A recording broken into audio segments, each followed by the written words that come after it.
guys don't work, you don't go to school, you don't do anything. You know how that makes me feel? Mad. Welcome back to Adventure Recapped. Today we explore the events that led to Bobby Kent's death with Larry Clark's bully. Spoilers ahead, watch out and take care. Is he dead yet? Getting. You're my best friend, right? Yeah. Allie tells Lisa about a great recent hookup experience while they pull into a shopping plaza. As they walk over to a grocery store from the parking lot, she explains to Lisa that it's all about attitude. Inside, they watch Bobby slam Marty's head into the side of a metal pizza display box. Even on the surface, Marty looks all kinds of messed up. Prompted by Bobby, Marty invites the girls to go to the beach with them come 3 o'clock. They say they'll think about it. Bobby tells Allie that he'll take her, while Marty can be the one stuck with her friend. It's a really rude comment. Allie and Lisa watch Marty surf. Lisa seems enamored by him. Bobby invites them both to a party and they accept. Inside the car, the girls compliment Marty's ability to surf. They tell him they bet he could go pro if he wanted. Bobby's not trying to let Marty have too much affirmation or confidence, so he scoffs at this and calls them crazy. And then he demands that Marty go inside the liquor store and purchase the bottle of liquor that they want to drink himself. And he does. Pause. I remember the first time I saw this movie, I didn't understand scenes like this, moments like this, where Marty would let Bobby talk to him like that and treat him like that, considering Marty was the bigger guy. Then years later, I found myself in a really emotionally abusive relationship, and now this all totally makes sense. Anyways, that party that Bobby was talking about, yeah, that party got relocated into his car, parked in a secluded area while they hook up. Lisa gets really thrown off when Bobby won't stop staring at her, and I'm thrown off too, recapping this moment. Smash 2, Bobby and Marty inside of a gay club. Bobby assures a curious potential client that Marty is the best at phone stuff. The man and his friend offer them $100 if Marty gets on stage right now and dances. Despite Marty expressing that he wouldn't feel comfortable doing that, Bobby tells him he doesn't have a choice. And Marty listens and he gets on stage and dances, even though he doesn't want to. And later on in the car, Bobby is counting the money that Marty earned for them, and he starts to antagonize Marty. He says stuff that he knows gets to him, like, "I know you enjoyed yourself on that stage." And it distracts Marty from the road. He almost hits a car, but swerves out of the way, kisses the curb a little bit, which happens sometimes, and Bobby still gets super mad. Punches Marty in the face twice. Marty sees had it at this point. He gets out of the car, starts to walk away to cool off, but when Bobby gets out of the car and chases after him, Marty turns around, power walks over to him and just punches him in the gut, knocking the wind right out of him. You know what happens? Bobby apologizes to Marty. Calls him his best friend, and for that split second, we see that inherent power shift, because Bobby knows that if Marty wanted to be, he would be the one in control.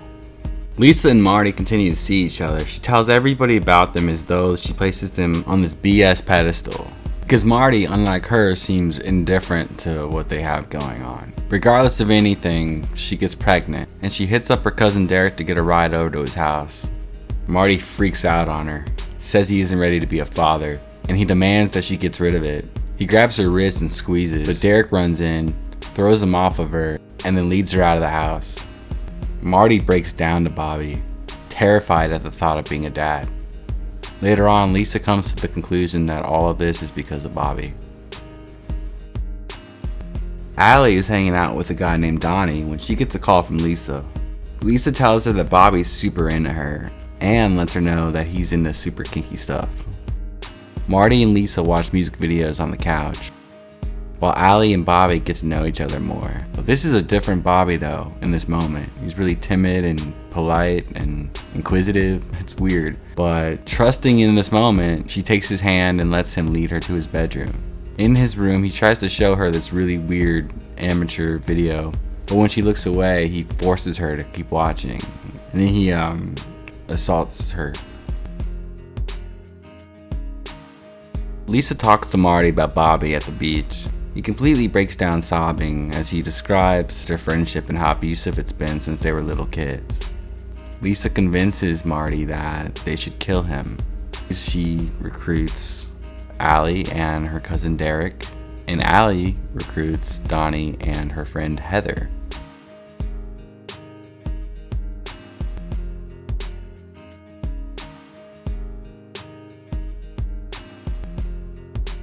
They take Lisa's mom's gun and quickly throw together a plan. Step 1, tell Bobby that Allie wants to dog out her car and then hook up. Step 2, get somewhere secluded. Step 3, shoot Bobby dead in the head. Lisa has the chance to kill him, but she chickens out. She blames shoddy planning and recommends that they get more serious. They enlist in the services of a self-proclaimed hitman who looks like a kid in high school who wants to be a hitman. This guy deserves to die. I want this money. Kill him! Kill this!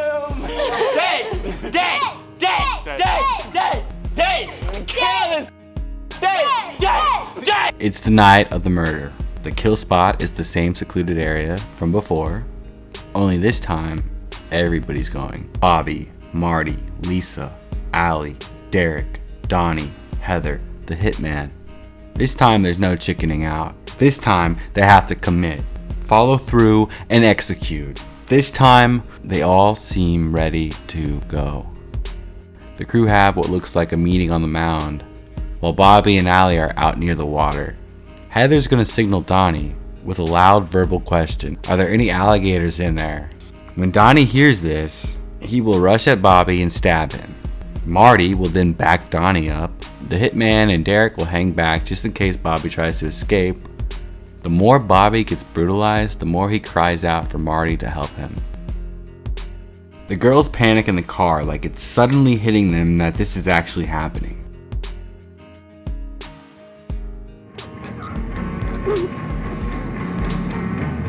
Turn the lights on, Valley! Once it's over, they throw Bobby's body into the canal, theorizing that gators will come and eat it. The hitman tells Marty that since he was Bobby's best friend, he'll be their lead suspect. Marty doesn't understand that. He's his best friend. He should be the least suspected person. But the hitman lets him know that the cops are messed up and they get off the suspecting the people you shouldn't suspect.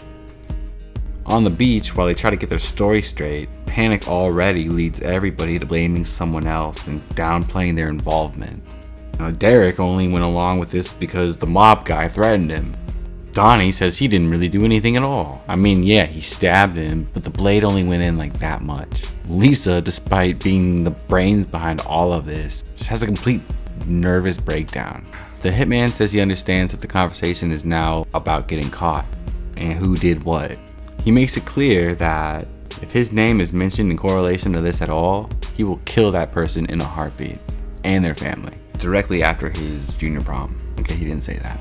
Derek opens up about the situation to a friend and mentions that he needs an alibi, someone to say he was with him the whole time that night. He says it in a way that suggests he really hopes that his friend volunteers, but instead of volunteering, his friend says, What kind of is gonna lie to the cops about a murder? Lisa, the idiot she is, goes over to a girl's house who she isn't even legit friends with and straight up tells her that they killed Bobby, with a stupid scared smile on her stupid scared face. I mean, she massively incriminates people, including Marty. The entire time she's explaining this, the girl, Claudia, is just listening in complete shock. Okay, and then Lisa then asks Claudia to take her to the body because they did a really piss poor job at hiding it. Of course, Claudia says no, and Lisa storms off like a piss baby. Allie completely loses her mind from the paranoia. She tries to board up her windows, and then of course it happens. They are all, of course, arrested. This cop right here is the actual cop that arrested Marty in real life. Just fun fact. The movie ends with a scene of them all in the courtroom. All eyes are on them while they argue over who said what to the cops. Thank you so much for watching. If you enjoyed that video, please subscribe with your post notifications on. It really helps the channel out. I'll see you tomorrow on Adventure Recap. That is a spoiler. Watch out and take care.